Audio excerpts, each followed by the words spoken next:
Hello, welcome to 30-Minute Mindfulness. Today I thought we would talk about self-awareness a little bit. I use that term all the time, so many of us use that term. So what exactly is self-awareness? Self-awareness is knowing and acknowledging our feelings and our internal states authentically and accurately as they occur. So it's knowing what our emotional needs are and what our physical needs are, and then being capable of tending those needs. As we gain deeper self-awareness, we become more accepting of our emotions. It doesn't mean it's easy. It's definitely not easy. But we learn to allow what is. When we're able to allow or acknowledge our experience or whatever is arising in us, then we develop more psychological wholeness. As we accept all of who we are, the light and the dark, and all the stuff in between, we free ourselves from that anxiety and fear that comes from pushing away or denying parts of who we are. So this is really important. We no longer sever or hide from parts of who we are. We're beautiful and kind. There are also parts of us that are ashamed and cruel. We are all of this. This is human. All of us are all of this. At first, it seems counterintuitive to look at those places where we're not good, or we might feel shame, or it's difficult to acknowledge these aspects of us. But when we shine the light in that darkness, that's the allowing, that's the acknowledgement, and in that allowing we find freedom.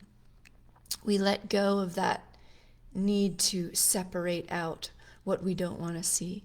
When we keep those dark parts in the shadows or out of our conscious awareness, they rear their heads in like monstrous ways and in unconscious ways.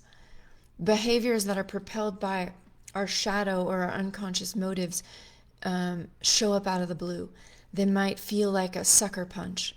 You might say, man, I did it again. I didn't want to do that. Where did that come from? It feels like my body was already in motion before I realized even what I was doing.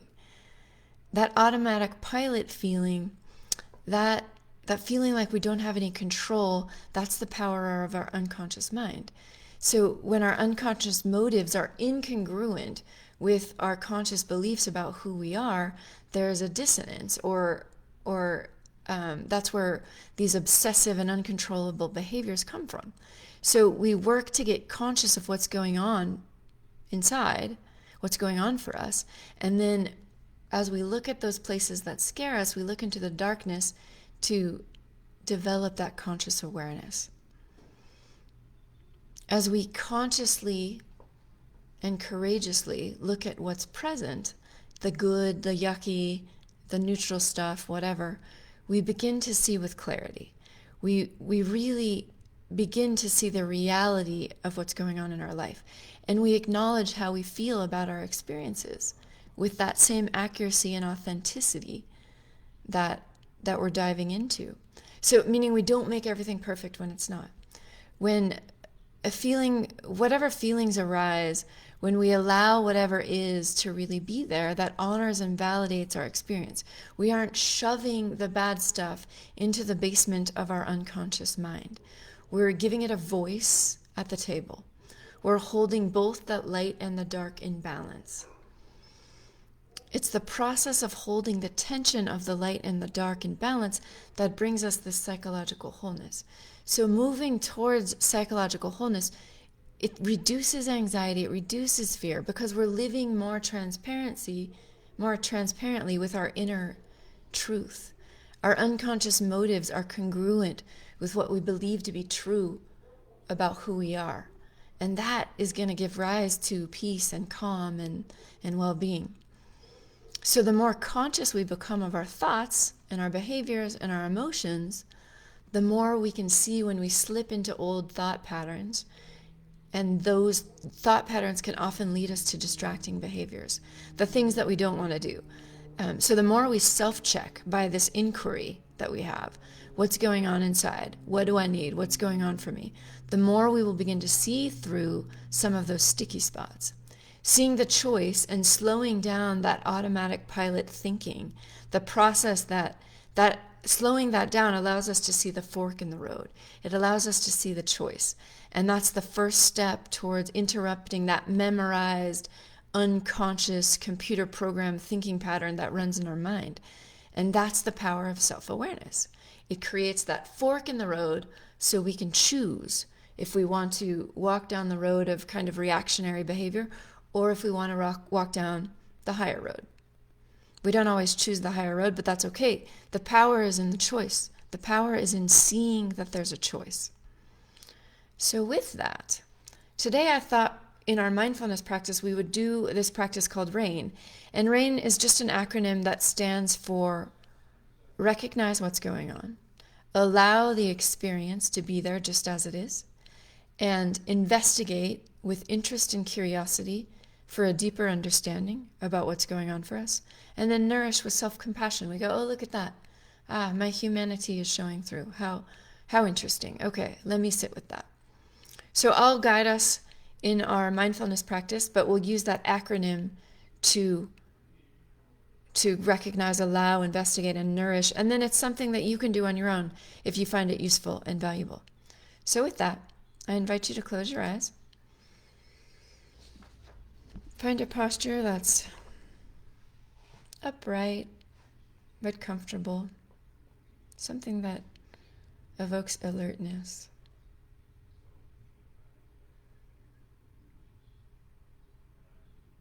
And take a few breaths just to center yourself with your anchor, with the present moment.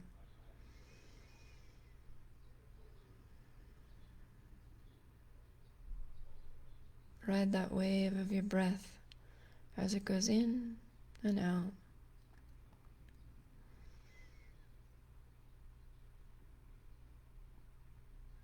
There's nothing to do. There's nowhere to go. These next 20 minutes are our gift to ourselves. It's our recess. It's our time to recalibrate.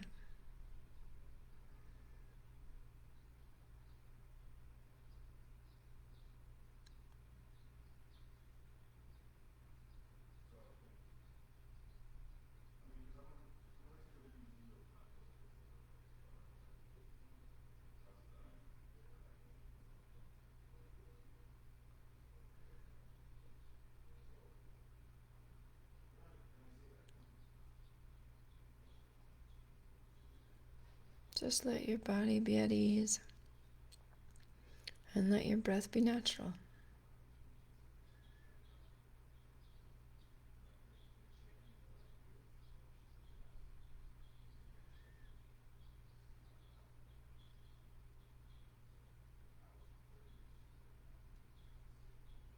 Open up to the stillness. Allow the stillness.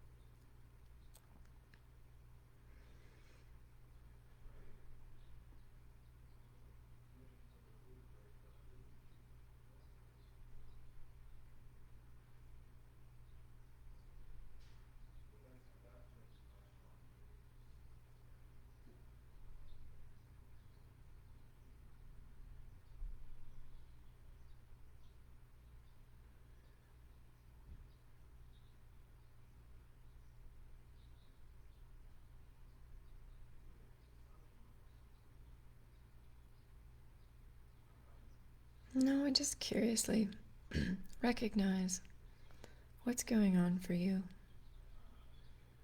Is there a difficult emotion or feeling that you're working with or that's arising now that we sit in silence?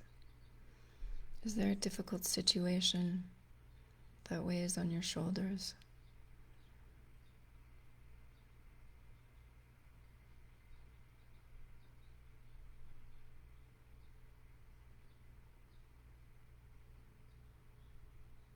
Maybe that inner critic in your mind has just been working overtime, non-stop, telling you didn't do it right, or you could have done this better, or whatever it is.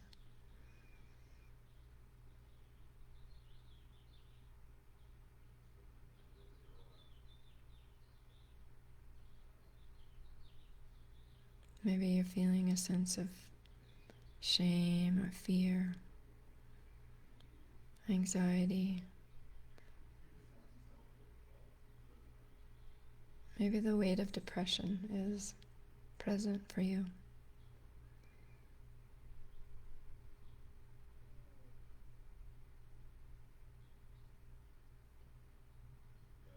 Just notice what comes up.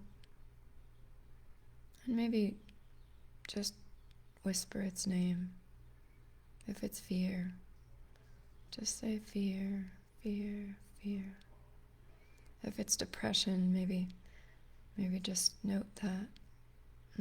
Yeah, depression, depression, depression.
And then whatever arises, whatever thoughts, emotion, feeling, sensation or story, or whatever you recognize, just allow it. Just allow it to simply be there without changing or fixing or trying to distract away.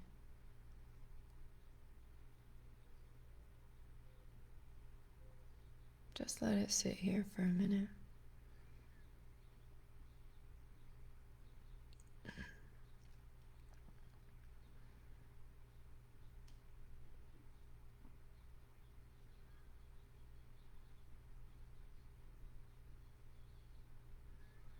When we're caught in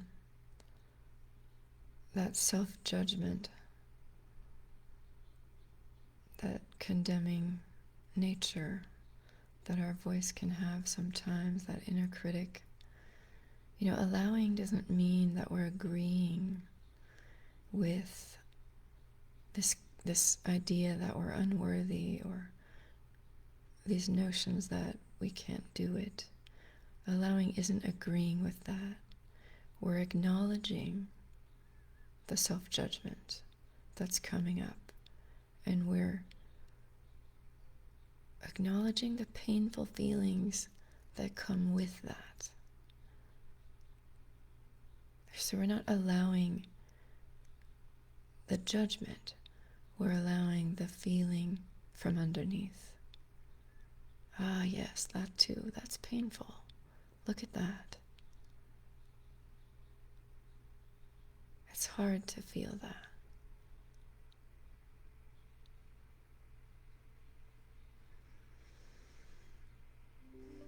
You might whisper a comforting word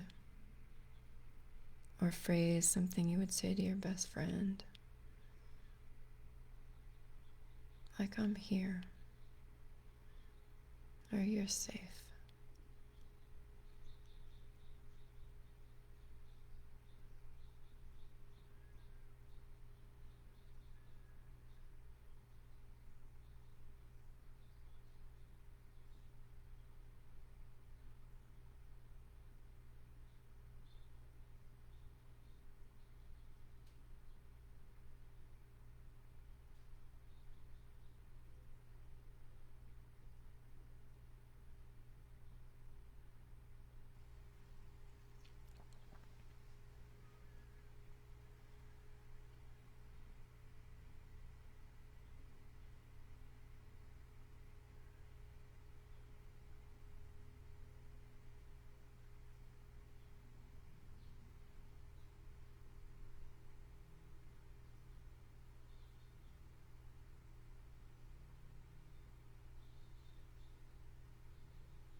Now, as we consider investigating, we want to approach our experience in a really non-judgmental and kind, accepting way. This is a curious exploration of our experience. There's no good or bad or right or wrong. We're just seeing what is. So we want to create that safe place where we can touch in to those hurts and fears and shame in an authentic way.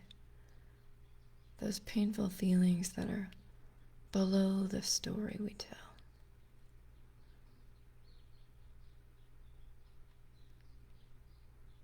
So ask yourself, what most wants my attention?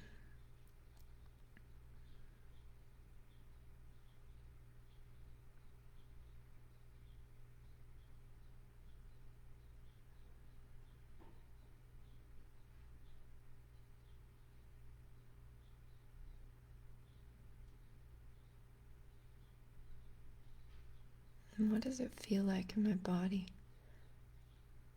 Where is it in my body?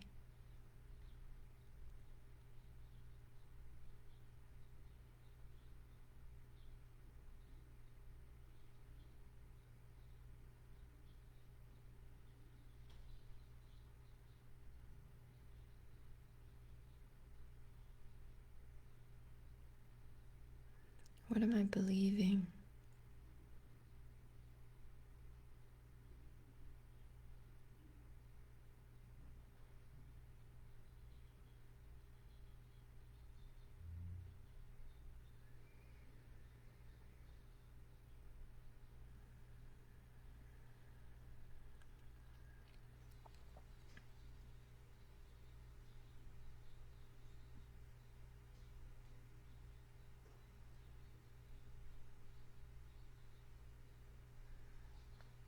What does this vulnerable place in me most need?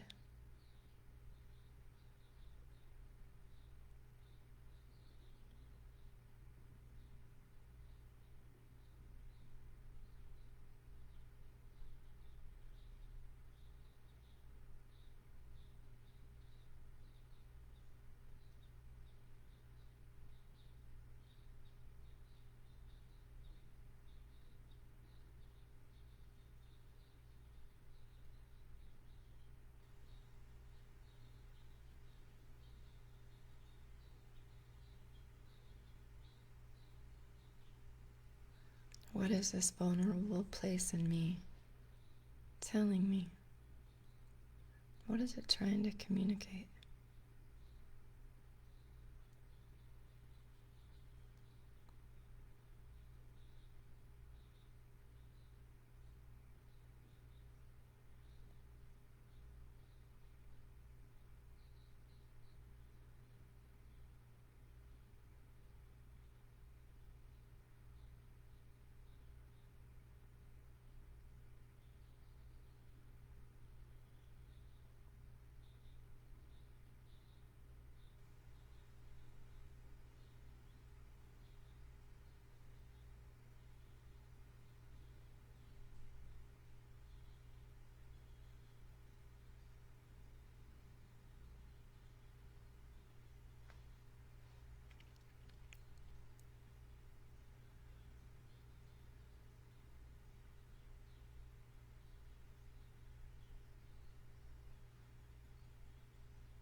Now, as we nourish ourselves we recognize our suffering and the challenges that we're living with.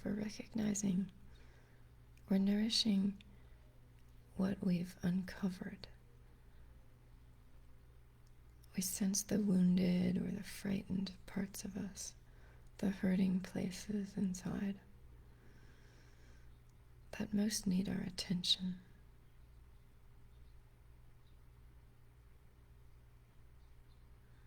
And maybe we bring out that blanket of kind intention and wrap it around our shoulders and pull it around like this blanket is hugging us. And this cozy, comfortable journey of self-understanding, this moment of nourishing as we deepen our self-understanding.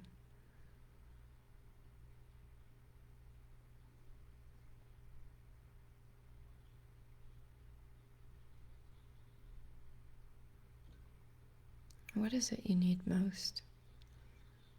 Maybe forgiveness,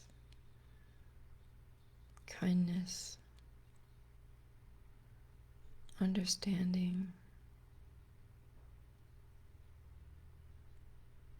maybe care, just caring, love. What is it that you need most?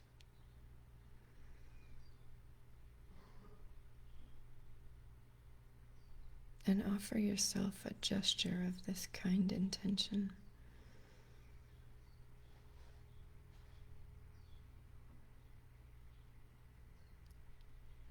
Maybe you put your hand over your heart or a hand on your cheek.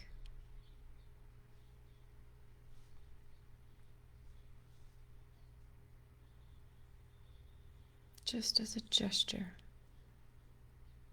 of kind intention, care and concern for your well-being.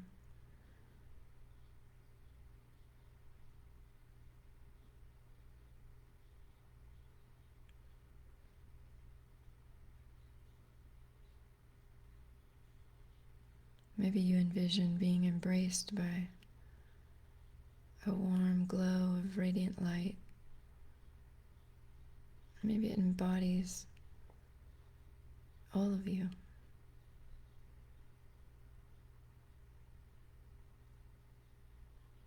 Purifying and cleansing, giving you exactly what you need.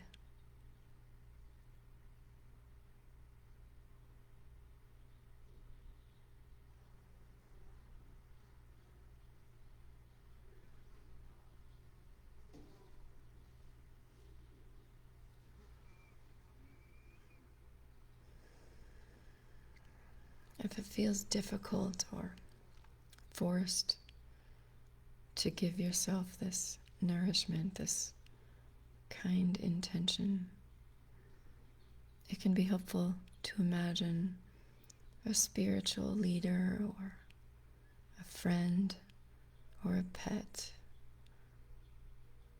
offering you their love, their encouragement, and their presence.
Trust in your goodness. trust in your intention to have a deeper understanding of yourself in the process of healing.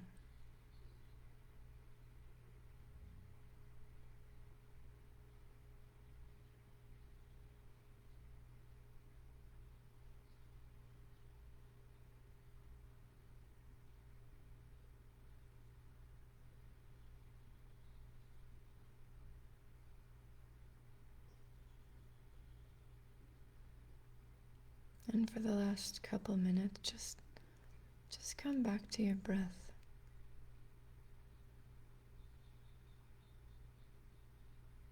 This refuge of the present moment.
And when you're ready, please open your eyes.